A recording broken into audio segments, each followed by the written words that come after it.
గాడేంద్ర భయ్ మూలలో కూర్చొని గట్ల ఏడుస్తుండు. నైట్ ఆర్సీబీ మ్యాచ్ ఓడిపోయినలా అందుకు ఏడుస్తా ఉన్నాడు. అరే తమ్ముడు, ఇంకా చాలా మ్యాచెస్ ఉన్నాయి, గెలుస్తాం మళ్ళా మనం. నీకేం తెలుస్తుందన్నా, కాలేజీకి వెళ్తే నా ఫ్రెండ్స్ అందరు సిఎస్కే ఫ్యాన్స్ సాగు కొడతారు. మనం ఆర్సీబీ ఫ్యాన్స్ రా, మనకి ఇవన్నీ చాలా మామూలు విషయం.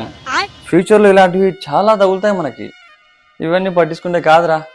నేను చూడు ఎంత స్ట్రాంగ్గా ఉన్నానో. పాపం పోరగాడు కదరా, నీ ఎంత ఎక్స్పీరియన్స్ వాడికి ఎప్పుడు రావాలే, అలవాటు అయిపోతుంది. ఏం కాదులే తమ్ముడు. నాకు కింద చెప్తున్నావు కదా, నువ్వు ఏ టీం ఫ్యాన్ అన్నా? వాడు ఆర్సీబీ ఫ్యానే. నువ్వేనా ఇప్పుడు కూర్చొని ఏడుస్తా ఉండవు. వాడు నైట్ అంతా నిద్రపోకుండా ఏడుస్తా నన్ను సాగు కొట్టాడు. అంటే